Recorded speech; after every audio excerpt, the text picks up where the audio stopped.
Selamat siang semuanya. Pada kesempatan kali ini, Vera akan menjelaskan mengenai organisasi tingkat sel.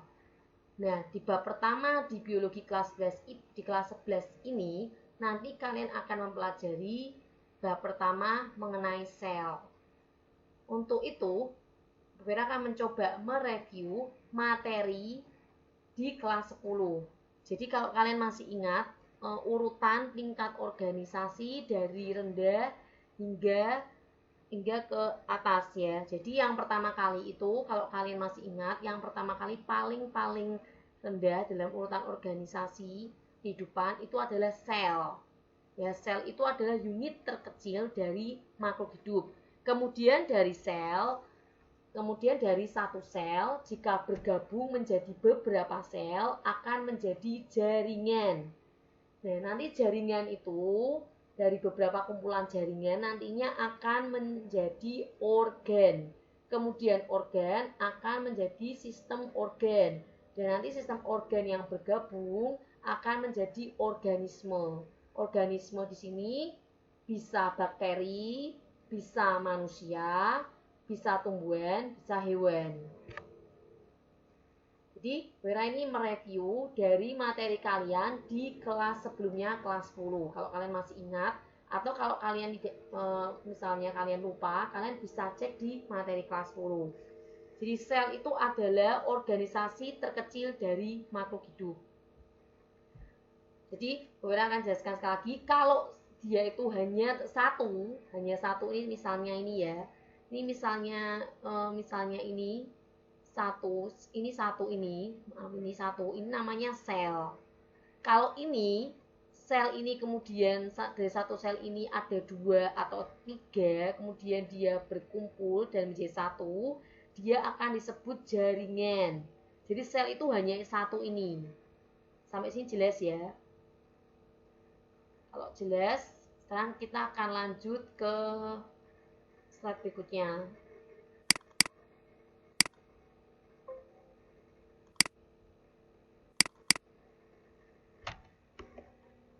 Nah, kalau kalian lihat di slide berikutnya, persamaan apakah yang Anda lihat? Jadi gambar yang ada di sebelah kiri dan di sebelah kanan, apa yang persamaannya dapat kalian lihat?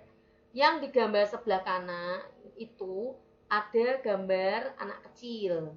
Ya, kebetulan itu Lovely, anaknya Bu Vera, ya. Kemudian yang di sebelah kiri itu adalah gambar rumah. Nah, persamaannya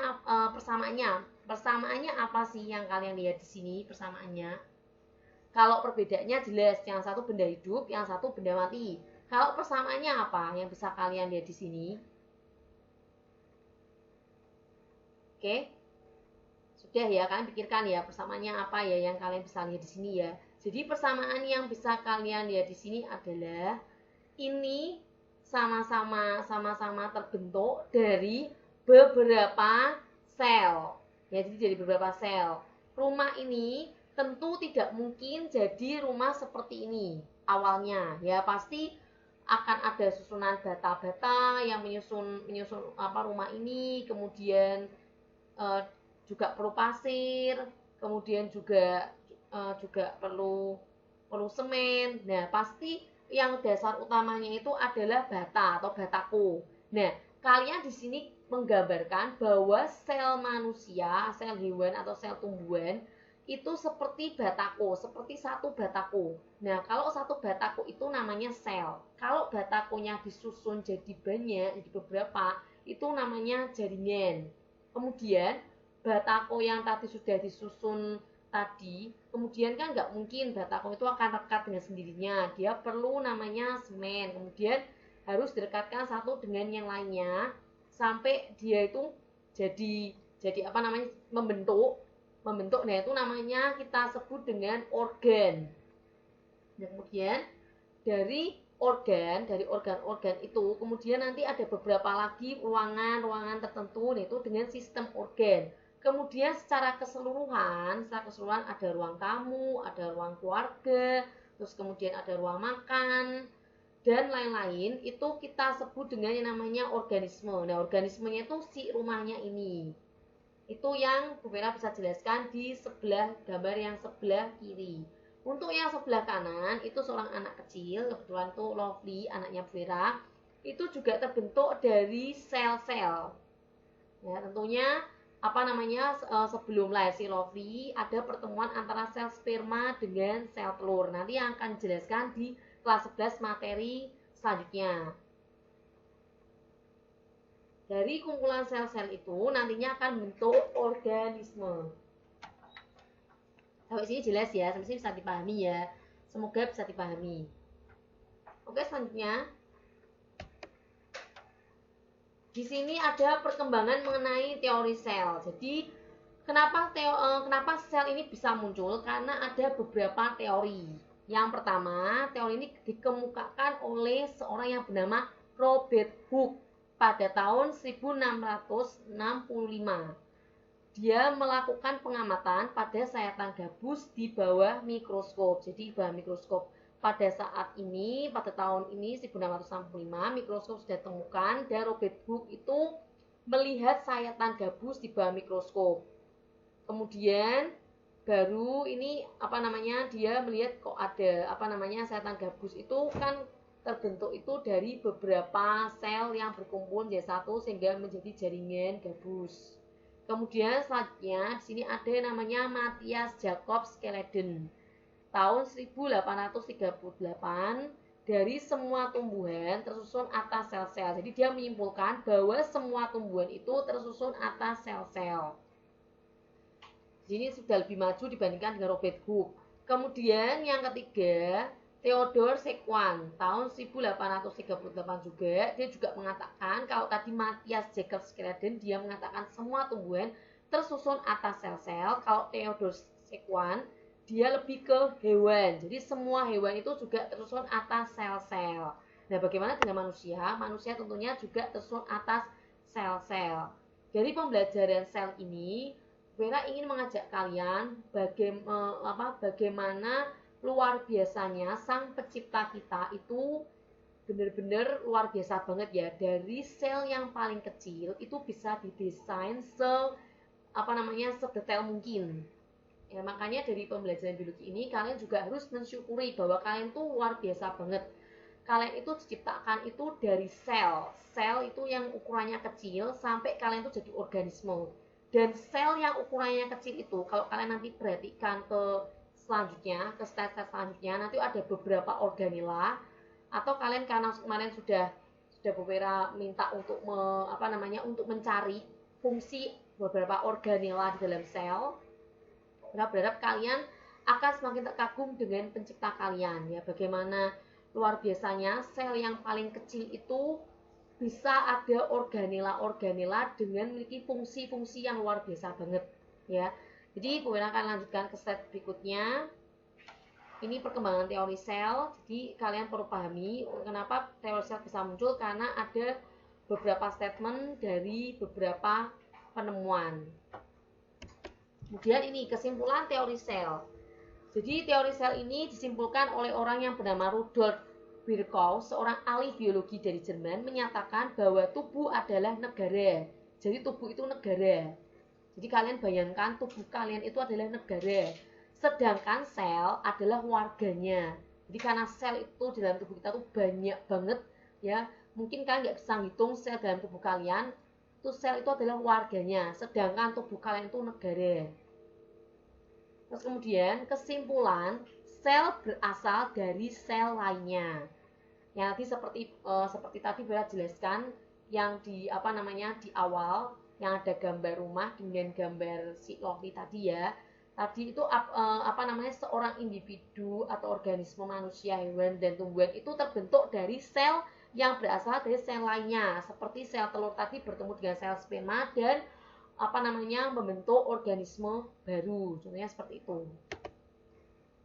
Sekarang kita masuk ke pengertian sel itu sendiri. Jadi definisi sel tadi sudah di awal tadi sudah Bu Vera kemukakan juga ke kalian. Jadi sel itu merupakan unit terkecil dan fungsional. Jadi walaupun dia kecil tapi dia fungsional, memiliki fungsi untuk makhluk hidup. Jadi dia merupakan unit terkecil dan fungsional makhluk hidup. Kemudian mengandung materi genetik. Jadi materi genetik di sini adalah DNA yang terutama terdapat pada inti sel yang dapat diwariskan. Kemudian yang ketiga, memiliki bagian rumit yang saling berhubungan dan ketergantungan. Jadi saling ketergantungan, nggak bisa dia berdiri sendiri. Jadi saling berhubungan dan bergantung. Kemudian yang keempat, bagian-bagiannya membentuk sistem yang kompak. Jadi harus kompak. Jadi kan seperti tadi yang dikemukakan Rudolf bahwa tubuh itu negara dan sel itu warganya. Jadi kalau misalnya warga dalam suatu negara itu misalnya warganya nggak kompak, ya pasti negaranya akan hancur. Ya, jadi sel itu karena seperti warga, sel itu juga harus kompak supaya membangun si tubuh ini biar fondasinya kuat. Kemudian yang terakhir, setiap sel dapat melakukan kehidupan. Ini dipetik dari ayat Alkitab Matius 17 ayat 20.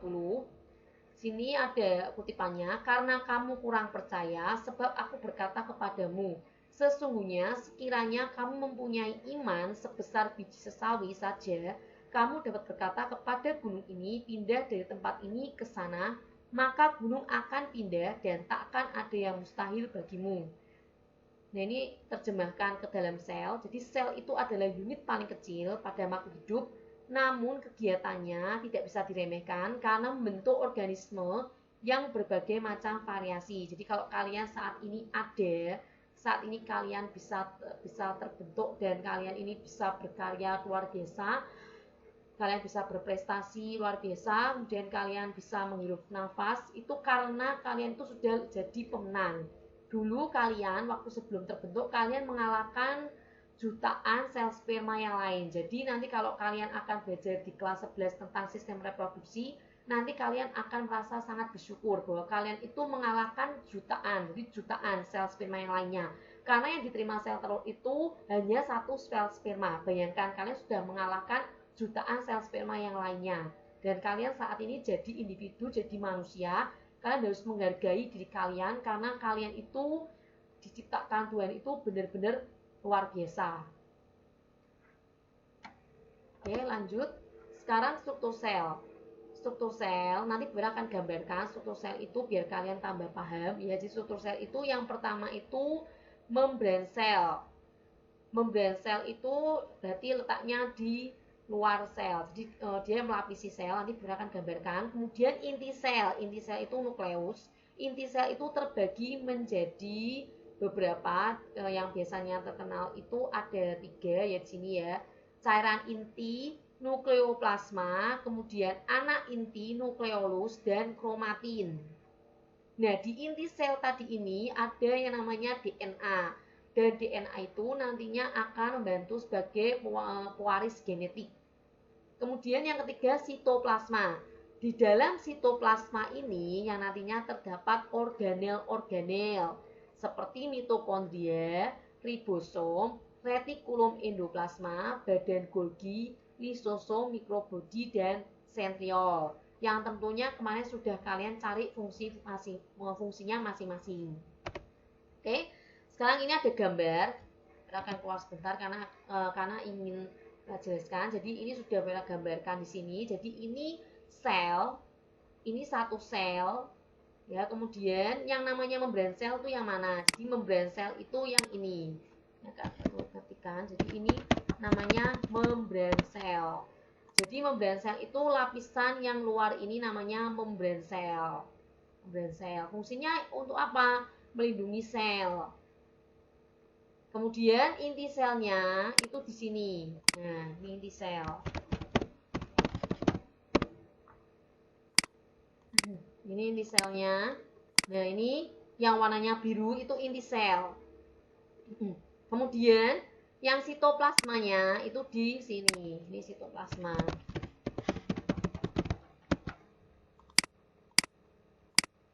Ini sitoplasma. Jadi sitoplasma itu cairan dalam sel ini isinya tuh cairan. Nah, kemudian kalau tadi menyebutkan kalau di sitoplasma ini ada organelanya itu di sini. Nah, di sini organelanya. Misalnya organelanya itu kita mau gambar mitokondria. Gambar mitokondria ya.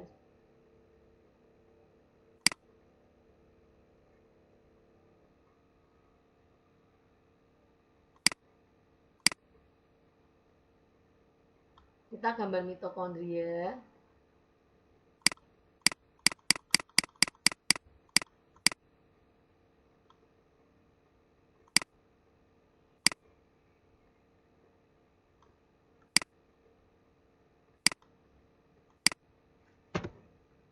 Jadi ini misalnya mitokondria.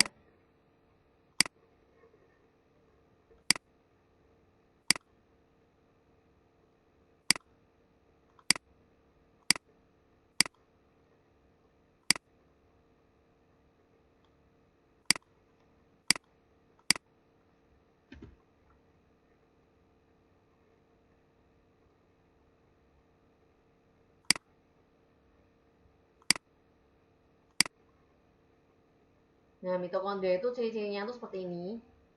Ada kayak apa namanya? Kayak benang-benangnya di dalam. Ini namanya mitokondria.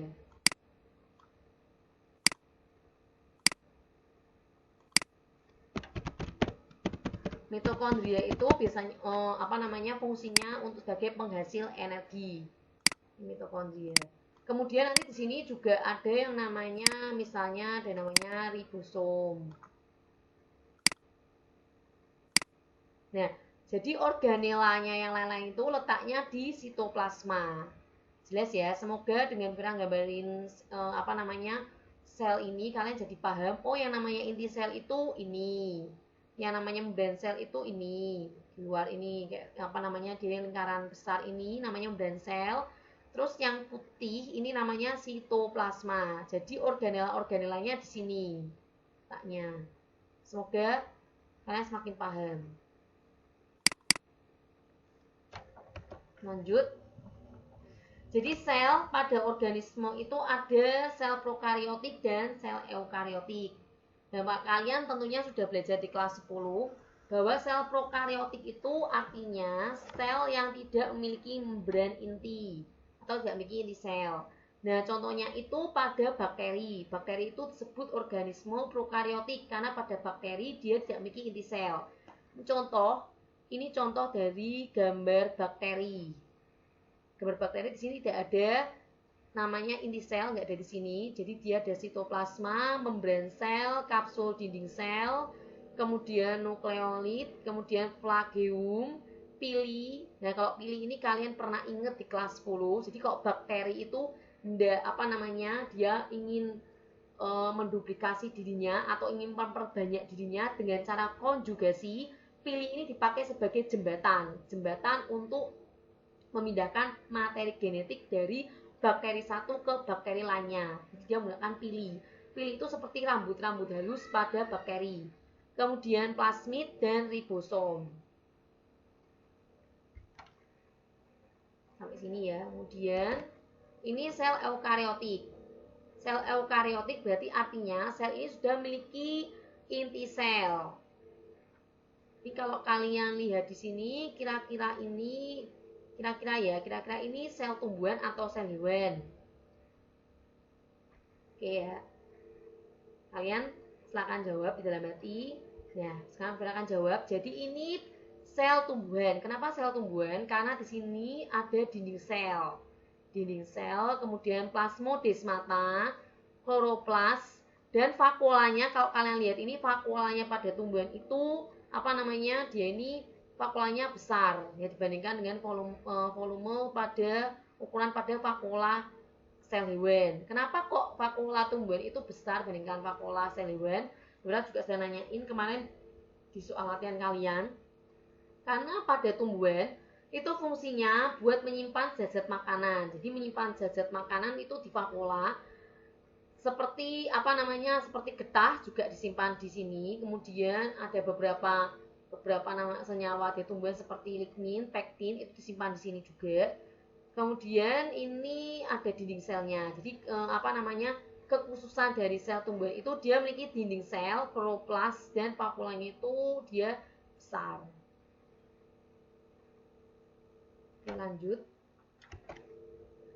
Nah, tadi kalau ada kalian menemukan istilah di sini namanya plasmodesmata. Plasmodesmata itu apa sih? Plasmodesmata itu saluran kecil pada dinding sel tumbuhan yang menjadi penghubung antar sel di sebelahnya. Nih, kan kalian lagi. Jadi ini dia akan apa namanya sebagai penghubung ke sel sebelahnya. Kemudian ini di sini ada yang warna kuning. Yang warna kuning ini namanya jalur apoplas. Jalur apoplas itu apa? Jalur apoplas itu jalur yang melalui dinding sel. Jadi ini dinding selnya, ini yang warna hijau ini dinding sel. Namanya jalur apoplas. Kemudian kalau yang warnanya biru ini disebut jalur simplas. Jalur simplas itu melalui sitoplasma atau cairan di dalam sel. Jadi sitoplasma itu cairan. Ini melalui sitoplasma namanya jalur simplas. Kalau cairan yang melalui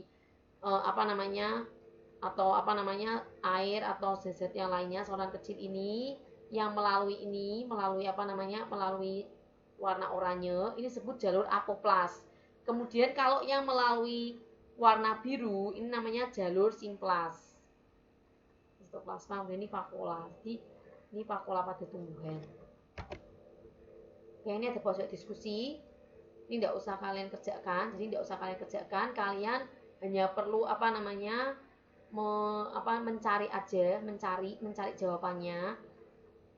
Jadi yang poin pertama itu sel dikatakan unit terkecil. Kira-kira berapa sih ukuran sel? Nah, kalian cari aja di Google, kalian searching aja di Google. Kemudian semua makhluk hidup tersusun atas sel. Apa fungsi adanya sel bagi makhluk hidup? Jadi fungsinya apa sih sel buat makhluk hidup? Kemudian poin yang kedua, apa yang Anda ketahui tentang sel prokaryotik dan sel eukaryotik? Kemudian sebutkan contoh organismenya. Kemudian yang ketiga, setelah mempelajari sel, maka Anda mengetahui bahwa sel walaupun kecil, namun terdapat bagian-bagiannya. Carilah proses pembentukan dan fungsinya. Jadi kalian cari proses pembentukannya, pembentukan sel dan fungsinya. Nah, ini tidak usah kalian kerjakan di Word atau kalian kerjakan di buku, tetapi ini akan menjadi bahan diskusi dalam materi siang hari ini. Jadi ada 3 poin, nanti ada diskusi. Nanti silahkan, Bu Vera akan kasih kesempatan 30 menit untuk nanti kalian bisa mengutarakan jawaban kalian di Google Classroom, di kelas komen. Ya, jadi nanti Bu Vera akan kasih kesempatan 10 menit yang pertama, kita akan diskusi mengenai poin pertama. Untuk diskusi 10 menit berikutnya mengenai poin kedua. Untuk diskusi yang berikutnya kita akan diskusi mengenai poin ketiga. Begitu ya.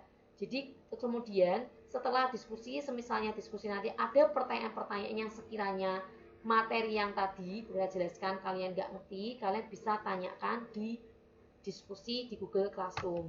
Oke, sampai sini. Sekarang kita lanjut ke berikutnya. Nah, ini berikutnya ada slide mengenai perbedaan sel hewan dan sel tumbuhan. Tadi sudah kita singgung di slide sebelumnya. Jadi sel tumbuhan itu punya kekhususan, dia punya dinding sel. Dinding sel itu buat sel tumbuhan itu fungsinya untuk untuk membentuk tumbuhan atau membuat fondasi tumbuhan itu kuat. Jadi kalau ibaratnya itu seperti kalau di manusia itu rangkanya dinding sel atau yang memberi bentuk pada sel itu namanya dinding sel. Kemudian ada di situ plastida atau kloroplas. Kemudian vakuolanya juga lebih besar. Kalau kalian perhatikan ini, vakuola pada tumbuhan ukurannya lebih besar dibandingkan dengan vakuola pada sel hewan. Nih, vakuola sel hewan kecil, sedangkan pada tumbuhan vakuolanya sangat besar. Ini ada tabel perbedaan sel hewan dan sel tumbuhan. Jadi sel hewan tidak memiliki sel yang berselulosa. Jadi yang memiliki selulosa itu hanya sel tumbuhan. Kalau kalian mau bukti selulosa itu apa? Jadi kalau misalnya kalian makan sayuran, kemudian kalian BAB, biasanya kalau kalian BAB kemudian kalian melihat kotoran kalian, misalnya kalau kalian makan sawi, biasanya itu tidak sulit tercerna, jadi sulit dicerna oleh tubuh kita sehingga nanti keluar dalam bentuk kotoran juga sawi juga bentuknya itu masih sawi, tapi hanya sedikit hanya lembek dibandingkan pertama kali kalian mengkonsumsi. Nah, itu kalian kalau mau bukti bahwa tumbuhan itu memiliki selulosa, karena selulosa itu pada tumbuhan itu atau dinding sel pada tumbuhan itu nggak bisa dihancurkan oleh pencernaan manusia. Makanya kalau kita makan sayuran, kemudian kita proses melalui proses pencernaan, kemudian nanti dikeluarkan juga bentuknya masih utuh, warnanya juga sama, masih hijau. Kalau kalian makan sawi hijau, karena di sawi itu mengandung dinding sel yang tidak bisa dihancurkan oleh pencernaan pada manusia. Kemudian sel hewan itu tidak memiliki plastida. Di dalam plastida ini terdapat kloroplas atau klorofil zat hijau daun yang fungsinya sebagai fotosintesis. Makanya sel hewan tidak punya plastida, karena sel hewan tidak melakukan yang namanya proses fotosintesis. Sedangkan sel tumbuhan memiliki plastida, karena seperti kita ketahui, sel tumbuhan itu dia melakukan yang namanya fotosintesis. Kemudian sel hewan bentuknya tidak tetap atau elastis, tentu saja bentuknya elastis karena tidak memiliki dinding sel. Sedangkan sel tumbuhan bentuknya tetap karena memiliki dinding sel, sehingga sifatnya di sini adalah kaku. Kemudian memiliki sentrosom pada sel hewan. Sentrosom itu fungsinya sebagai alat geraknya dia. Kalau sel tumbuhan dia tidak memiliki sentrosom. Kemudian sel hewan jumlah mitokondrianya lebih banyak. Sedangkan sel tumbuhan jumlah mitokondrianya lebih sedikit. Kenapa kok lebih sedikit? Karena dia dibantu oleh plastida. Karena tumbuhan itu mendapatkan energi juga dari proses fotosintesis. Sedangkan sel hewan karena tidak memiliki plastida sehingga dia tidak bisa melakukan fotosintesis, maka mitokondrianya lebih banyak. Sedangkan pada sel hewan, vakulanya itu jumlahnya banyak dan relatif kecil-kecil ukurannya. Karena sudah lihat ya, ukurannya kecil-kecil. Kemudian kalau pada sel tumbuhan, vakulanya sedikit dan ukurannya itu sangat besar atau besar. Ini vakula. Jadi ini fungsi beberapa organela. Vakula itu merupakan ruang dalam sel yang berisi cairan. Cairan itu air dan berbagai zat yang terlarut di dalamnya. Kemudian vakula ditemukan pada semua sel tumbuhan, namun tidak dijumpai pada sel hewan dan bakteri kecuali pada hewan uniseluler tingkat rendah. Kemudian fungsi vakula. Fungsi vakula itu memiliki tekanan atau memelihara tekanan osmotik sel, kemudian penyimpanan hasil sintesa berupa glikogen, fenol. Kemudian mengadakan sirkulasi zat dalam sel, itu fungsinya. Kemudian organel yang hanya dimiliki oleh sel hewan, sentriol. Sentriol itu merupakan bagian dari sentrosom. Kemudian sentriol berubah menjadi sentrosom pada saat suatu sel akan membelah. Nah, ini nanti akan kalian pelajari itu di materi kelas 12 mengenai proses mitosis dan meiosis, yang ditandai dengan pembentukan sentriol berpasangan. Kemudian sentriol akan diatur tegak lurus dan diselimuti oleh gumpalan materi yang disebut dengan sentrosom. Jadi nanti untuk lebih jelasnya lagi nanti kalian akan mengerti nanti di kelas 12 pada saat pembelajaran mengenai proses pembelahan sel secara meiosis dan mitosis. Nah, ini bentuknya seperti ini, sentriol seperti pipa jadi ya. Kemudian ini yang hanya dimiliki oleh sel tumbuhan, dinding sel dan plastida. Ini bentuk dinding sel seperti ini. Kemudian dinding sel tumbuhan itu di sini ada yang namanya pektin. Kalau kalian tahu, pektin itu adalah bahan perekat atau pengental pada selai atau jeli. Biasanya itu kita jumpai pada apel, pisang. Terus kemudian kalau ini hemiselosa, namanya hemi itu berarti letaknya di tengah-tengah. Ini artinya serat-serat selosa di dalam dinding sel tumbuhan yang letaknya ini, kalau kalian perhatikan ini di tengah-tengah. Ini dia serat tapi letaknya di tengah-tengah. Sedangkan selosa mikrofibril itu selosa yang terdapat di dalam dinding sel dan berlapis-lapis. Kalau kalian perhatikan ini berlapis-lapis. Lanjut. Banyak buah-buahan dan sayur-sayuran berwarna-warni. Jadi kalau kalian kalian yang hobi makan sayur-sayuran dan buah-buahan, kalian pasti akan bertanya-tanya, kenapa ya kok sayur-sayuran dan buah-buahan itu kok berwarna-warni ya? Pernah nggak sih Anda itu terpikir mengapa kok bisa berwarna-warni? Seperti warna-warni hidup kalian. Kenapa kok bisa seperti itu? Oke, mereka akan jawab ya. Jadi kenapa sih kok buah-buahan dan sayur-sayuran itu berwarna-warni? Karena di dalam tumbuhan itu ada yang namanya plastida. Nah dalam plastida tersebut ada yang namanya kloroplas, kromoplas, serta leukoplast. Akan jelaskan ke kalian satu persatu. Jadi kloroplas itu apa, kromoplas itu apa, leukoplas itu apa. Kromoplas, untuk yang pertama kromoplas dulu ya. Jadi kromoplas itu adalah plastida yang mengandung pigmen. Jadi plastida yang mengandung pigmen. Seperti contohnya itu vicocyanin. Vicocyanin itu yang memberi warna biru. Kemudian vicosantin yang memberi warna coklat. Karoten ya, kalau kalian karoten pasti tahu ini kuning keoranyan, biasanya itu pada wortel. Kemudian viquertrin itu merah. Jadi kalau kalian pernah makan bayam merah, berarti itu dia mengandung viquertrin, makanya dia warna merah.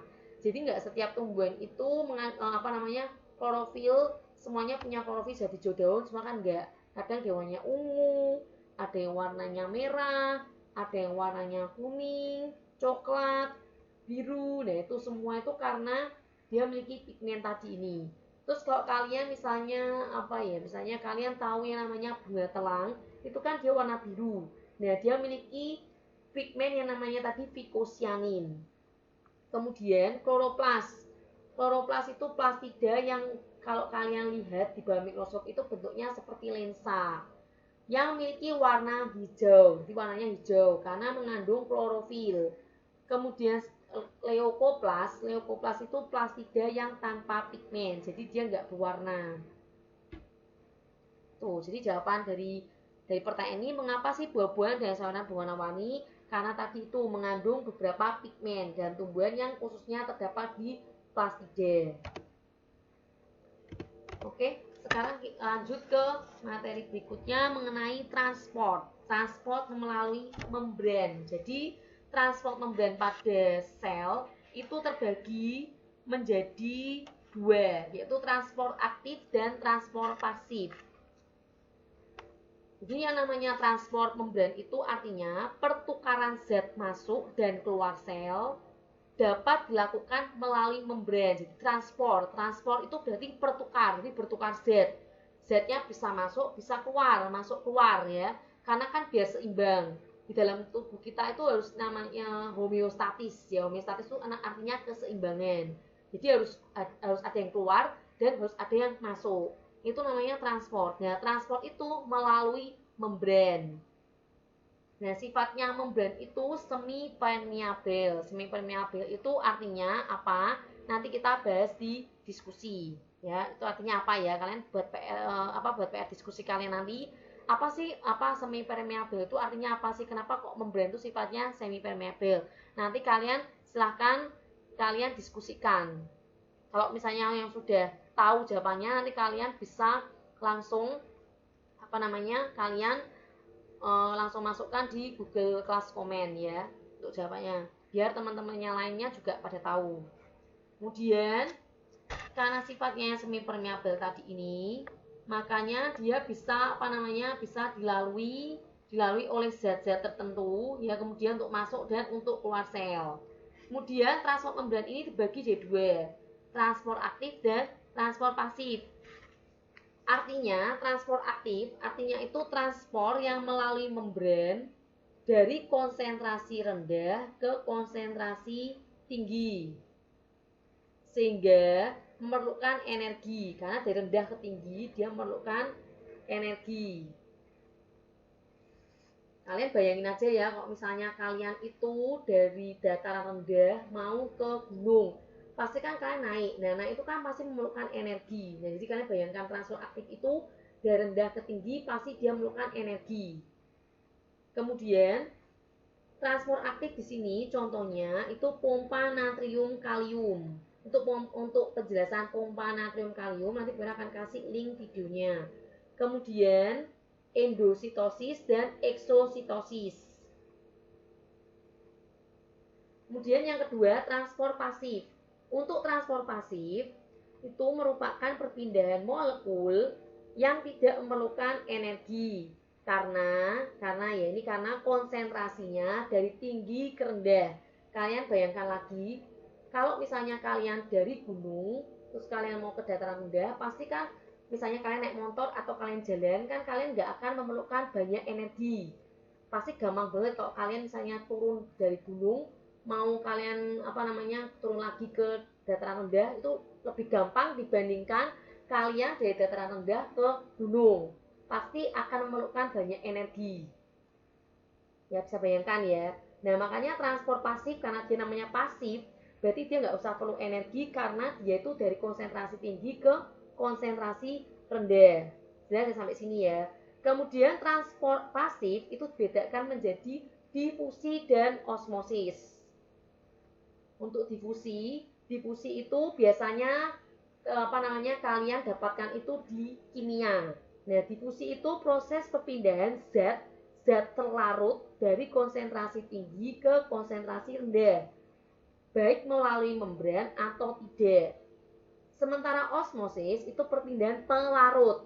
Jadi kalau tadi yang difusi itu zat terlarut, kalau yang osmosis itu perpindahan pelarut dari konsentrasi rendah ke tinggi.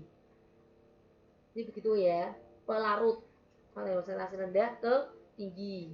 Kalau difusi itu dari zat larut dari konsentrasi tinggi ke konsentrasi rendah. Jadi yang pindah itu pelarutnya. Kalau osmosis, kalau yang difusi itu zat telarutnya. Seperti itu.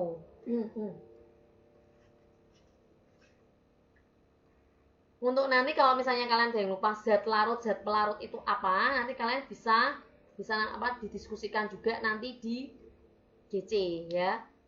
Kalian silahkan searching zat larut itu apa, pelarut apa, biar nanti kita diskusikan di GC. Nah, di sini di slide ini ada namanya transport membran ini proses difusi pada selaput plasma. Jadi tadi transport membran ini karena ini difusi, jadi proses penyebaran molekul-molekul zat dari tinggi ke konsentrasi yang lebih rendah. Ini contoh osmosis. Jadi osmosis itu ada krenasi dan plasmolisis. Untuk krenasi biasanya itu terjadi pada sel hewan atau sel manusia. Sedangkan plasmolisis itu biasanya terjadi pada sel tumbuhan. Kemudian kalau ini ada krenasi dan hemolisis. Kemudian osmosis itu sifatnya ada yang hipertonik, isotonik, dan hipotonik. Jadi kalau hipertonik itu apa, isotonik itu apa, hipotonik itu apa, ke slide berikutnya. Jadi hemolisis itu kerusakan atau penghancuran sel darah merah karena gangguan integritas membran sel darah merah yang menyebabkan pelepasan hemoglobin. Sampai sini tangkap ya. Jadi kalau hemolisis itu kalau di sini itu lebih ke hipotonik. Karena larutan yang di luar itu masuk ke dalam sel itu banyak sehingga pecah. Jadi sel darahnya ini kita anggap aja sel darah ya. Karena ini memang di gambarnya ini sel darah merah. Jadi sel darah merahnya itu pecah. Sehingga namanya itu hemolisis. Karena dia terlalu menyerap air. Jadi kok kita ibaratkan aja kalau kita itu minum air terlalu banyak, itu kan lama-lama kan perut kita akan kembung dan pecah. Nah, itu namanya hemolisis. Kemudian kalau ini hipertonik itu di sini tuh misalnya karena di bawah tuh konsentrasinya pekat misalnya garam. Misalnya kalian itu misalnya tangan kalian masukkan ke air yang mengandung garam. Lama-lama itu kan kalau di bahasa Jawa itu namanya medok ya. Tangan kalian akan medok atau tangan kalian itu akan mengkerut. Nah, mengkerut itu namanya itu karena kenapa kok bisa mengkerut? Karena di luar sel tangan kita itu konsentrasinya tuh hiper atau tinggi. Nah, akan menyebabkan sel kulit kita itu mengalami namanya krenasi atau mengkerut. Makanya di sini itu sel darah merahnya itu mengkerut. Sedangkan isotonik itu lautan di luar itu normal, dalam keadaan normal. Jadi misalnya ini dimasukkan ke air biasa tapi nggak lama banget, dia akan mengalami proses namanya sifatnya isotonik.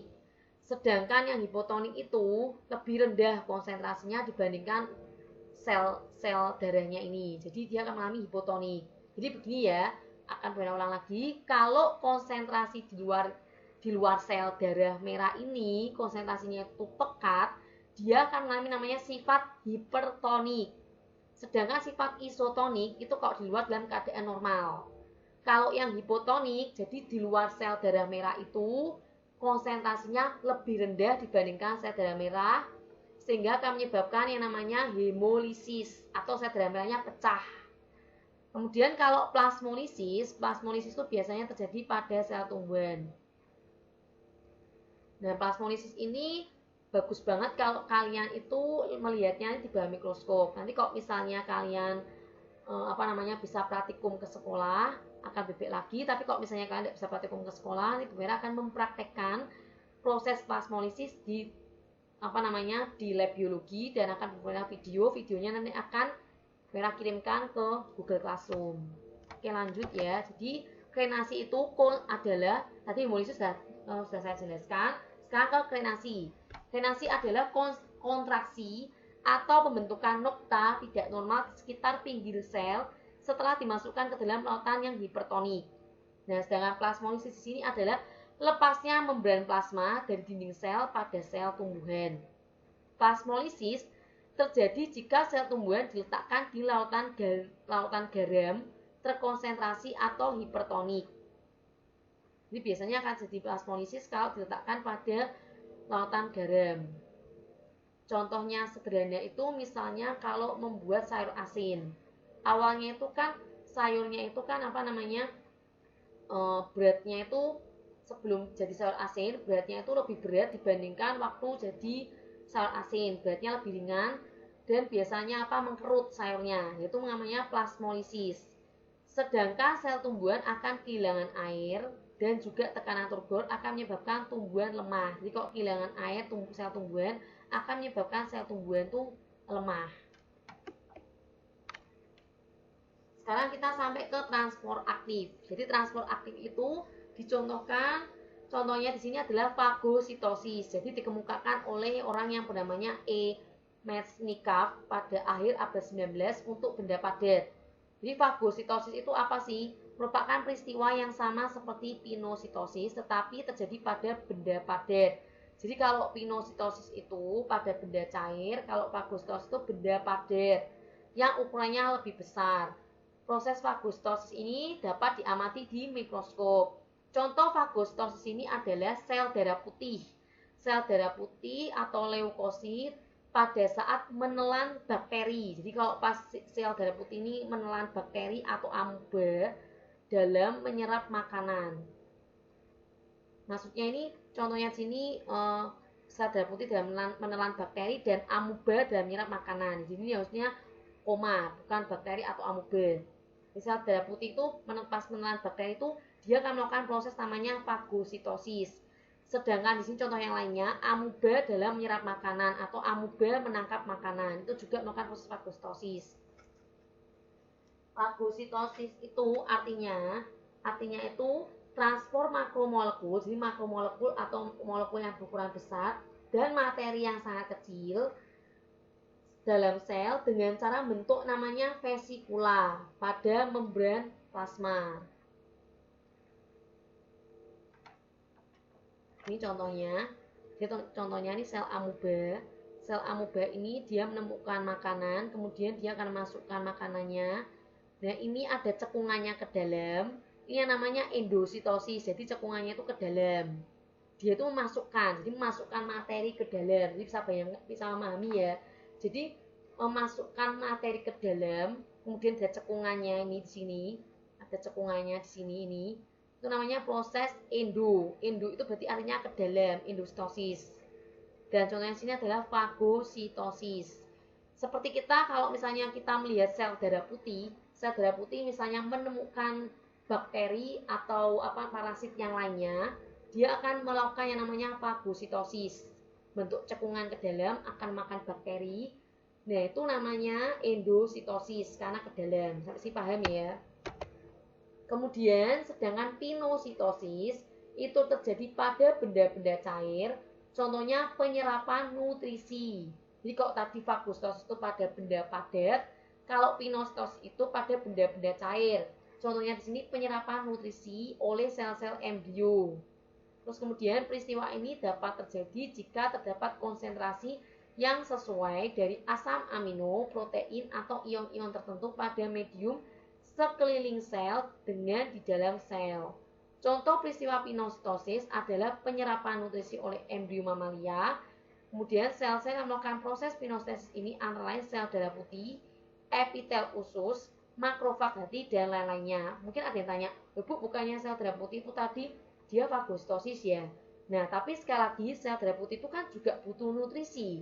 Butuh nutrisi untuk dia itu bisa menangkap si bakteri atau parasit lainnya. Makanya dia itu akan menyerap nutrisi khususnya nutrisi di organisme itu tersendiri. Makanya dia juga di sini masuk ke pinositosis.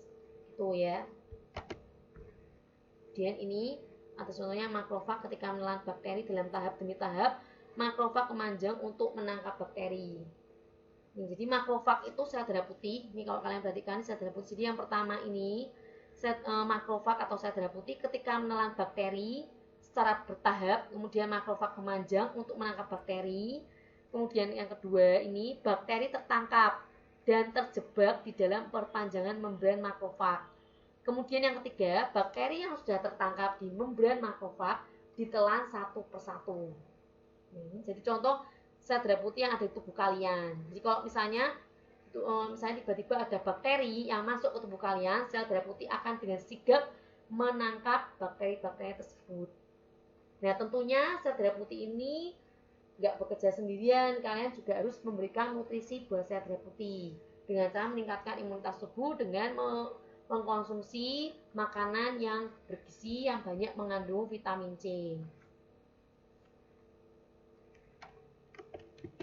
Kemudian tadi untuk yang transfer pasif tadi sudah ini fagositosis dan yang transfer pasif tadi difusi dan osmosis, sedangkan transport aktif itu di sini dicontohkan endositosis dan eksositosis. Kemudian untuk yang eksositosis nanti itu contohnya itu pada eksositosis itu ekso, jadi dikeluarkan contohnya di sini adalah hormon itu kan dikeluarkan. Kemudian ASI itu kan juga dikeluarkan oleh si ibu untuk asupan gizi dari si bayi.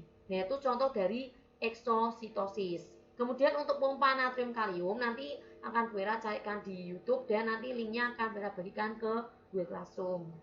Oke, sekian materi pada bab pertama mengenai sel yang merupakan bagian unit terkecil dari makhluk hidup. Sampai kita bahas ke transport membrannya. Kalau ada pertanyaan yang sekiranya kalian belum paham, kalian bisa tanyakan di forum Google Classroom. Nanti kalian bisa cantumkan di kelas komen. Oke, sekian dulu untuk penjelasan materi sel pada siang hari ini. Selamat siang, tetap jaga kesehatan kalian dan Tuhan Yesus memberkati.